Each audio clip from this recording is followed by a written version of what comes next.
नमस्कार। आज के इस विश्लेषण में हम एक बहुत ही दिलचस्प और महत्वपूर्ण विषय पर बात करने वाले हैं।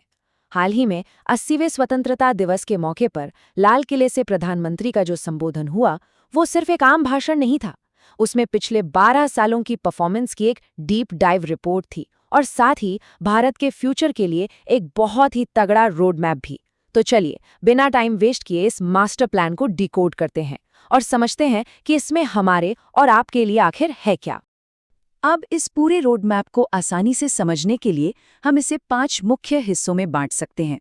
पहला है विकसित भारत 2047 का लक्ष्य, फिर पिछले 12 सालों की प्रोग्रेस, इसके बाद आम नागरिकों के लिए योजनाएं, शक्ति की सप्तधारा का कॉन्सेप्ट और आखिर में तकनीक और ऊर्जा सुरक्षा। तो चलिए सबसे पहले बात करते हैं उस सबसे बड़े विजन की, जिसे विकसित भारत 2047 का नाम दिया गया है। इस बड़े विजन को लेकर प्रधानमंत्री ने अपने संबोधन में एक बात बहुत साफ शब्दों में कही कि जब देश बड़े सपने देखता है तो क्षमता और प्रयास भी उसी स्तर के होने चाहिए। मतलब देखिए, ये कोई ऐसा जादुई बटन नहीं है जिसे सरकार अकेले दबा देगी और सब हो जाएगा।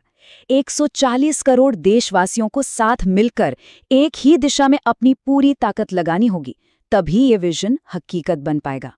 भविष्य की बात तो हो गई, लेकिन अब सवाल ये है कि हम पास्ट में कैसा परफॉर्म कर रहे हैं।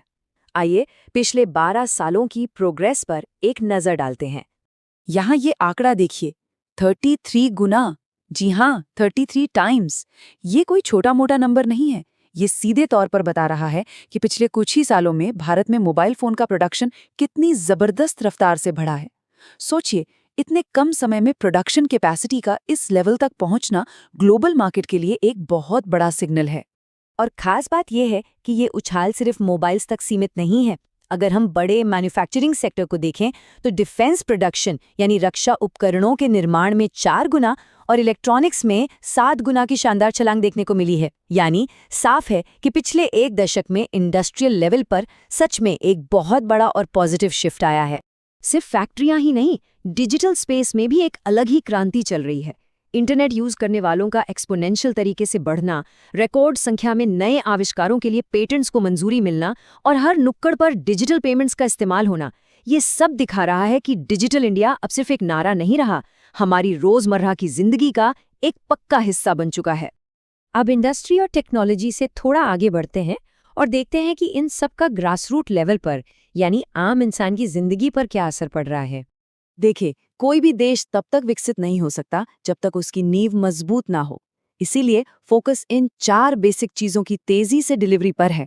हर घर तक पीने का साफ पानी, गैस कनेक्शन, टॉयलेट्स का निर्माण और गरीबों के लिए पक्के घर। ये स्टेप बाय स्टेप अप्रोच दिखाती है कि कैसे आम नागरिक के लिविंग स्टैंडर्ड्स को तेजी से ऊपर उठाया जा रहा है।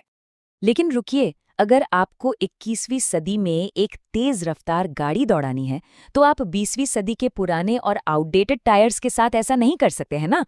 इसीलिए प्रधानमंत्री ने साफ कहा कि विकास की इस स्पीड को बनाए रखने के लिए जो पुराने और अब बेमतलब हो चुके कानून हैं, उन्हें पूरी तरह से खत्म किया जा रहा है। तो अब आते हैं अगले 5 सालों के उस मास्टर प्लान पर, जिसे शक्ति की सप्तधारा का नाम दिया गया है। अब ये सप्तधारा आखिर है क्या? इसे आप ऐसे समझ सकते हैं कि विकास किसी एक जगह या एक सेक्टर में सिमटकर न रह जाए। इसके लिए 7 रणनीतिक यानी स्ट्रेटेजिक फोकस एरिया तय किए गए हैं, ताकि देश का हर कोना और हर सेक्टर एक साथ आगे बढ़े और एक बैलेंस बना रहे।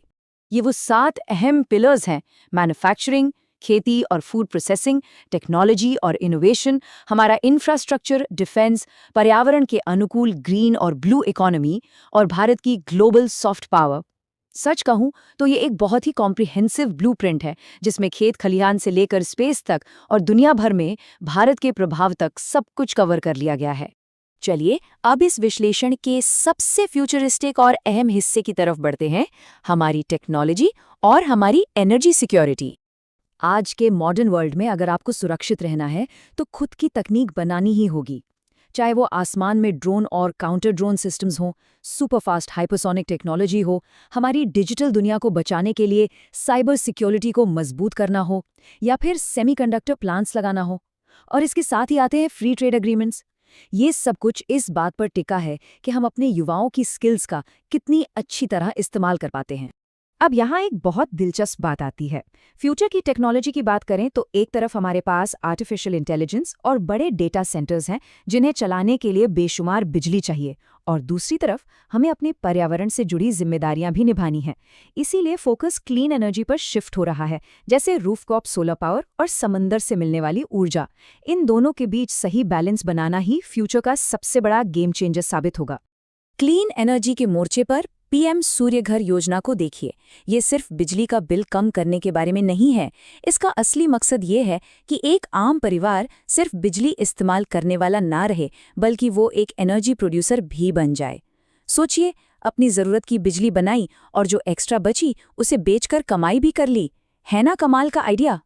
और जाहिर सी बात है, जब देश इतनी तेज़ी से आगे बढ़ेगा तो उसे सपोर्ट करने के लिए वर्ल्ड क्लास फिजिकल इंफ्रास्ट्रक्चर भी चाहिए होगा। इसीलिए पिछले एक दशक से पारंपरिक रेलवे के इलेक्ट्रिफिकेशन को एकदम टॉप गियर में डाल दिया गया है और शहरों में मॉडर्न मेट्रो नेटवर्क्स का आक्रामक तरीके से विस्तार किया जा रहा है, ताकि लोगों की और सामान की आवाजाही एकदम फास्ट और स्मूथ रहे। तो इस पूरे रोड मैप को समेटते हुए एक बात जो बिल्कुल क्रिस्टल क्लियर होकर सामने आती है, वो ये कि 2047 का ये विजन सिर्फ सरकारी पॉलिसियों के दम पर पूरा नहीं हो सकता। इसके लिए इंडस्ट्रीज, किसान, युवा, वैज्ञानिक, स्टार्टअप्स, मजदूर और सच कहूं तो देश के हर एक नागरिक का एक्टिव पार्टिसिपेशन चाहिए ही चाहिए। सबका प्रयास होगा तभी बात बनेगी। आखिर में ये बड़ा सवाल हम सबके सामने है। क्या मैन्युफैक्चरिंग, तकनीक और ऊर्जा के ये एग्रेसिव टारगेट्स भारत को 2047 तक अपने उस अल्टीमेट गोल तक पहुंचा पाएंगे? ब्लूप्रिंट तैयार है, विजन भी साफ है, लेकिन असली परीक्षा आने वाले सालों में होने वाले इसके एग्जीक्यूशन में होगी। खैर, ये देखना बहुत दिलचस्प होगा कि ये सब कैसे अनफोल्ड होता है। इस विश्लेषण में हमारे साथ जुड़ने के लिए बहुत बहुत शुक्रिया। ऐसे ही नई चीज़ों को समझते रहिए और आगे बढ़ते रहिए।